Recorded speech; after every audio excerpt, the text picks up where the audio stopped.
जी friends, आप देख रहे हैं यूट्यूब चैनल वॉइस ऑफ ज्ञानी और मैं सफदर खान ज्ञानी। अच्छा फ्रेंड्स, क्यूसी में आप काम कर रहे हो और आपकी जो वर्किंग स्टैंडर्ड की फाइल है वो गिर गई, टूट गई। अब हम क्या करें? तो स्टैंडर्ड तो आपका गिर गया, स्पॉयल हो गया। तो अब हम कैसे अपनी एनालिसिस को कंटिन्यू करें, उसको दोबारा कैसे बनाएं? क्या क्या एक्टिविटी, क्या स्ट्रेटेजी होगी इस हवाले से? इस पे आपका क्वेश्चन आ रहा था। इस टॉपिक को मैं डिस्कस करता हूँ और ये बहुत इंपॉर्टेंट चीज़ है और ये पॉसिबल है कि उसी में ऐसा अक्सर हो जाता है जो डेसिकेटर्स के अंदर आपकी वर्किंग स्टैंडर्ड की फाइल होती है और आपको पता है इसका स्टैंडर्डाइजेशन का लंबा प्रोसेस है। तो आज की वीडियो का फोकस ही मैं आपको बताता हूँ कि इस केस में आपको क्या करना है जब स्टैंडर्ड गिर जाए और बेसिकली वर्किंग स्टैंडर्ड की इतनी ज़्यादा इंपॉर्टेंस क्यों है, ये भी डिस्कस करेंगे। देखिए फ्रेंड्स, जो क्यूसी का जो वर्किंग स्टैंडर्ड है, ये वो स्टैंडर्ड होता है जो आप किसी भी लॉट को स्टैंडर्डाइज करते हैं अगेंस्ट प्राइमरी स्टैंडर्ड, यानी यूएसपी रेफरेंस का जो स्टैंडर्ड होता है उसके अगेंस्ट स्टैंडर्डाइज करके एक प्रोसेस से गुजारने के बाद आप उसको यूज करते हैं। और वो अगर गिर जाए तो फिर डेफिनेटली प्रॉब्लम है कि आप अपनी टेस्टिंग को कैसे आगे कंटिन्यू करेंगे, क्योंकि रेफरेंस स्टैंडर्ड्स और ये वर्किंग स्टैंडर्ड वो चीज़ होते हैं जो आपके पूरे सिस्टम सुटेबिलिटी को क्वालिफाई कर रहे होते हैं। आप अपनी प्रोडक्ट की एफिकेसी को इंश्योर कर रहे होते हैं कि जो आपने प्रोडक्ट बनाई फॉर द पेशेंट को कोई पेन किलर देना है जो इमीडिएट देना है, उसकी एफिकेसी, उसकी परफॉर्मेंस क्या है, इन्हीं वर्किंग स्टैंडर्ड की बेस पे आप उसको रिलीज कर रहे होते हैं। ये वर्किंग स्टैंडर्ड अगर बात करते हैं रेफरेंस स्टैंडर्ड के एंगल से, तो आपके पूरे सिस्टम को कैलिब्रेट करता है, आपके इंस्ट्रूमेंट को वैलिडेट कर रहा होता है, आपके प्रोसीजर्स जो आप यूज करते हैं उसकी वैलिडेशन में इन्वॉल्व होता है और आपके जो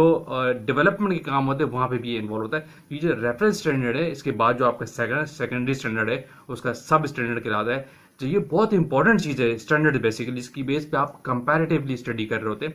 तो इसीलिए इसकी इंपॉर्टेंस बहुत ज्यादा है हमेशा से, और ये आपका प्योर और एक्यूरेटली मेंटेन होना बहुत जरूरी है। तो अगर ये इन केस कभी लेबोरेटरी में आपके पास गिर जाए तो उसके लिए बेस्ट प्रैक्टिस है जो लॉट आपने स्टैंडर्डाइज की थी।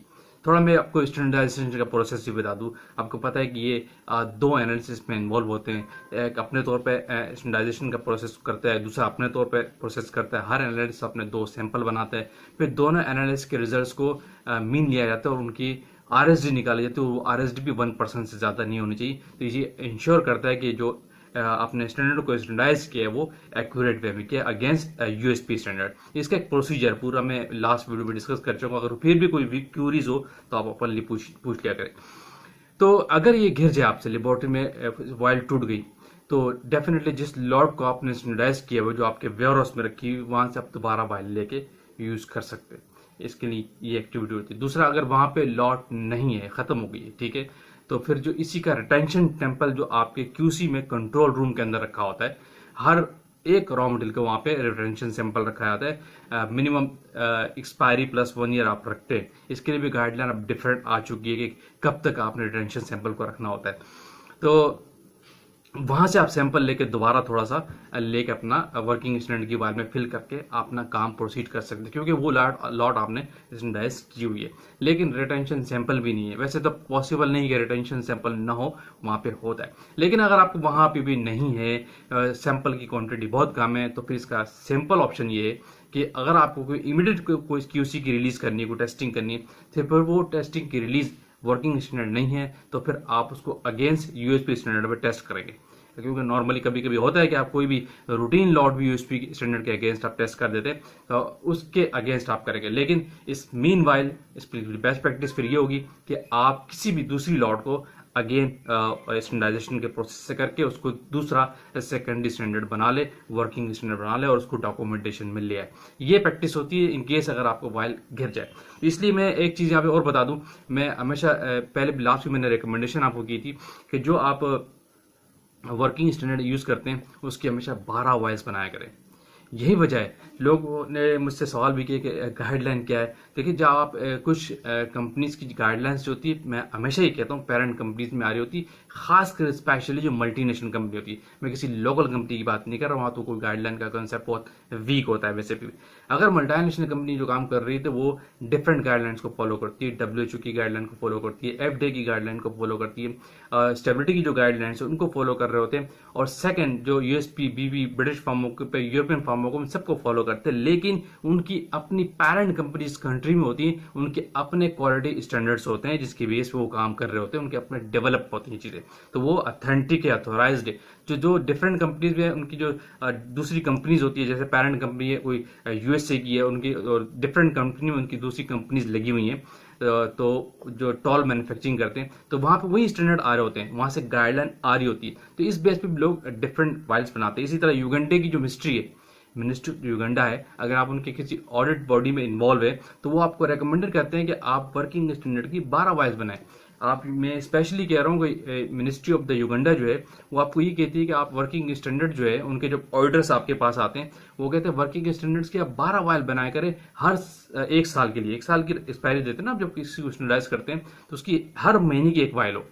इसमें तो आपने अगर वाइल गिर भी गई तो आप बहुत सेफ साइड पे, सही है। पहला फैक्टर तो अगर वाइल गिर भी गई तो नो इशू, आप कोई दूसरी वाइल निकाल के यूज कर रहे हैं क्योंकि आपने 12 वाइल्स बना के रखी हुई। और दूसरा इसमें सबसे बड़ा सेफ पॉइंट ये है कि आपके जो रॉ मटेरियल वर्किंग स्टैंडर्ड आप यूज कर रहे हैं उसकी एफिकेसी, उसकी परफॉर्मेंस 100% रहती है हमेशा, क्योंकि वाइल जब खुलती है बंद होती है, खुलती बंद होती है ड्यूरिंग एनालिसिस, रूटीन एनालिसिस में, तो 1 साल तक अगर आप एक वाइल चलाते हैं तो सोचें उसकी क्या हालत हो चुकी होगी, क्योंकि वो यूएसपी स्टैंडर्ड तो है नहीं, वो सेकेंडरी स्टैंडर्ड है जो बार बार खुलता भी है बंद होता है, खुलता भी बंद होता है, तो उसकी पोटेंसी में फर्क आने के चांसेस होते हैं, ये बात याद रखिए। इसीलिए तो इस ड्यूरेशन को मैक्सिमम रखा गया है, वो 1 मंथ रखा गया है, यानी 1 महीने तक किसी एक वाल को खोले बंद करे, खोले बंद करे, फिर उसको रिप्लेस कर दे। अगर वो उसके अंदर बेशक क्वांटिटी है भी, उसको आप इंसिनरेट कर दे, जो इंसिनरेशन का प्रोसेस होता है, इसको इंसिनरेट करके नेक्स्ट मंथ की नेक्स्ट वाइल निकाल लो। ये होता है सेफ साइड। एक तो वर्किंग स्टैंडर्ड की जो एफिकेसी परफॉर्मेंस है वो भी इंश्योर्ड रहेगी पूरा साल,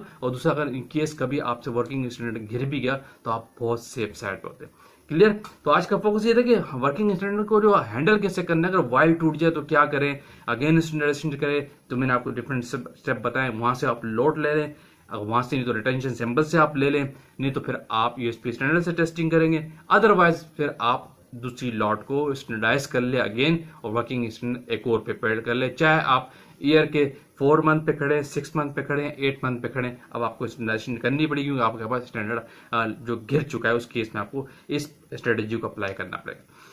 होपफुली आपको एक कंसेप्ट मिला होगा, क्योंकि इस पर बहुत सारे सवाल आते तो मैंने कहा इसको वीडियो फॉर्म में समझा दूं ताकि सबको एक कंसेप्ट मिल जाए। तो वीडियो क्या पेंड करते हैं, होपफुली वीडियो आपने लाइक किया तो शेयर कीजिए, कमेंट्स कीजिए। अगेन कहूंगा जो लोग चैनल पे न्यू है वो तो लाजमी सब्सक्राइब कीजिए ताकि इस तरह की टेक्निकल वीडियोस आप तक पहुंचती रहे। Thank you for watching. अल्लाह हाफिज़।